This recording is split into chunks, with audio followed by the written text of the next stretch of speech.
Hello बच्चों, कैसे हो आप। आज हम कक्षा 3 पर्यावरण अध्ययन की वर्कशीट हल करेंगे। सप्ताह 4 पाठ पौधों की परी। तो चलिए वर्कशीट हल करते हैं। प्रश्न 1, बहुविकल्पीय प्रश्न। सही उत्तर पर निशान लगाइए। सही उत्तर अपनी कॉपी में लिखिए। तो बच्चों, यहाँ पर बहुविकल्पीय प्रश्न दिए गए हैं। आपको प्रश्न पढ़ना है और उसके कुछ विकल्प दिए गए हैं। आपको सही विकल्प पर सही का निशान लगाना है। पहला, एक छोटा पौधा जिसका तना हरा और मुलायम होता है। तो यहाँ पर सही विकल्प है शाक, छोटा पौधा। चलिए आगे बढ़ते हैं। दूसरा, एक बड़े लंबे और मजबूत पौधे को कहते हैं। तो यहाँ सही विकल्प है पेड़। तीसरा, एक छोटे और झाड़ीदार पौधे को कहते हैं। तो यहाँ सही विकल्प है झाड़ी। चौथा, एक पौधा जो खड़ा नहीं हो पाता और ज़मीन पर फैलता है। तो यहाँ सही विकल्प है विसर्पी, ज़मीन पर फैलने वाली। पांचवा, एक पौधा जो खड़ा नहीं हो पाता और दीवार पर चढ़ जाता है। तो यहाँ सही विकल्प है आरोही, दीवार पर चढ़ने वाली। चलिए आगे बढ़ते हैं। प्रश्न 2, मिलान कीजिए। बच्चों, यहाँ पर आपको मिलान करना है। पहला, शाक, छोटा पौधा। तो इसका मिलान करेंगे पुदीना से। झाड़ी, झाड़ी का मिलान करेंगे गुलाब से। पेड़, पेड़ का मिलान करेंगे आम से। विसर्पी, ज़मीन पर फैलने वाली। तो इसका मिलान करेंगे कद्दू, सीताफल से। आरोही, दीवार आदि पर चढ़ने वाली। तो इसका मिलान करेंगे मनी प्लांट से। चलिए आगे बढ़ते हैं। प्रश्न 3, रिक्त स्थान भरिए। बच्चों, यहाँ पर कुछ शब्द दिए गए हैं। पत्तियाँ, फल, बीज, फूल, तना, जड़ें। आपको इन शब्दों में से सही शब्द को छांटकर रिक्त स्थान में नीचे भरने हैं। पहला, नन्हा पौधा मिट्टी में डैश के अंकुरण से पनपता है। तो यहाँ लिखेंगे बीज। दूसरा, डैश पौधे का वह भाग है जो मिट्टी से पानी और खनिज लवण सोखता है। तो यहाँ लिखेंगे जड़ें। तीसरा, डैश पौधे का वह भाग है जिससे फल बनता है। तो यहाँ लिखेंगे फूल। चौथा, डैश पौधे का वह भाग है जिसमें बीज गुठली होती है। तो यहाँ लिखेंगे फल। पांचवा, डैश पौधे का वह भाग है जो पौधे के लिए भोजन बनाती है। तो यहाँ लिखेंगे पत्तियाँ, पत्तियाँ पौधे के लिए भोजन बनाती हैं। छठा, डैश पौधे का वह भाग है जो जड़ों द्वारा लिए गए पानी व खनिज लवण को पौधे के अन्य भागों तक पहुँचाता है। तो यहाँ लिखेंगे तना। चलिए आगे बढ़ते हैं। प्रश्न 4, एक पौधे या वृक्ष का चित्र बनाकर इसके भागों के नाम लिखिए। तो बच्चों, यहाँ पर आपको पौधे या वृक्ष का चित्र बनाकर उसके भागों के नाम लिखने हैं। यह कार्य आप स्वयं करेंगे। आप पौधे या पेड़ का चित्र बनाएंगे और उसके भागों के नाम लिखेंगे। कौन कौन से भाग होते हैं? जड़, तना, पत्तियाँ, शाखाएं, पंखुड़ी, फूल, फल इत्यादि। तो आप यह कार्य स्वयं करेंगे।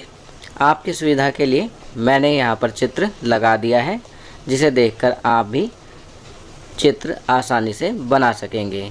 चलिए आगे बढ़ते हैं। जीवन कौशल, वायु को शुद्ध करने वाले पौधे। बच्चों, आज के जीवन कौशल में वायु को शुद्ध करने वाले पौधे के बारे में बताया गया है।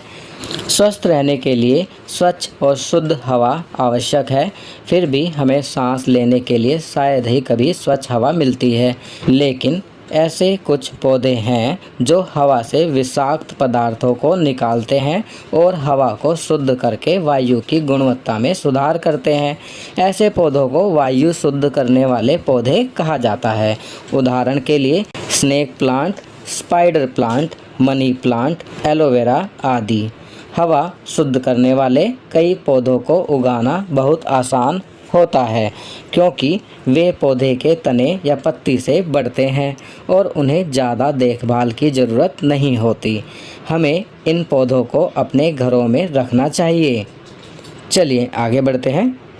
तो बच्चों, यहाँ पर बताया गया है कि वायु को शुद्ध करने वाले कुछ पौधे होते हैं, जैसे snake plant, spider plant, money plant, aloe vera आदि। तो हमें इन पौधों को अपने घरों में उगाना चाहिए, क्योंकि इनको उगाने के बाद इनकी ज़्यादा देखभाल की ज़रूरत नहीं होती। चलिए आगे बढ़ते हैं। अब यहाँ छात्रों के लिए गतिविधियाँ दी गई हैं। प्रश्न 1 में वायु शुद्ध करने वाले पौधों के लाभों के विषय में कम से कम 4 लोगों में जागरूकता फैलाएं और उन्हें ऐसे पौधों को उगाने के लिए प्रेरित करें। बच्चों, अभी हमने ऊपर पढ़ा था कि वायु को शुद्ध करने वाले कुछ पौधे होते हैं जिन्हें हमें अपने घरों में उगाना चाहिए। आप इन पौधों के बारे में जागरूकता फैलाएंगे और कम से कम 4 लोगों को ऐसे पौधे उगाने के लिए प्रेरित करेंगे। प्रश्न 2, हवा को शुद्ध करने वाले किसी भी एक पौधे को उगाएं जो आपके आसपास आसानी से उपलब्ध हो। इसे उगाने के लिए पिछले सप्ताह अपने घर के पुराने सामान से बनाए गए बर्तन का उपयोग करें। तो बच्चों, यह कार्य आप स्वयं करेंगे। अपने घर के आसपास आसानी से उपलब्ध किसी भी पौधे को जो हवा को शुद्ध करता हो उगाएं। चलिए आगे बढ़ते हैं। 23 जून अंतर्राष्ट्रीय ओलंपिक दिवस। अब यहाँ पर बताया गया है कि 23 जून को अंतर्राष्ट्रीय ओलंपिक दिवस होता है। लोगों को जीवन शैली के महत्व के बारे में जागरूक करने के लिए हर साल 23 जून को अंतर्राष्ट्रीय ओलंपिक दिवस मनाया जाता है। ओलंपिक दिवस एक खेल आयोजन से कहीं अधिक है।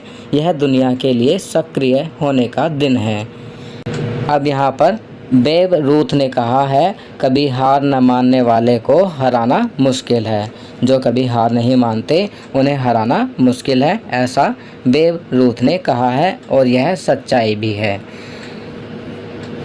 अब नीचे नारंगी रंग। नारंगी रंग का कोई भी भोजन जैसे पपीता, खरबूजा, रसना, जूस या कोई और पदार्थ खाएं पिएं।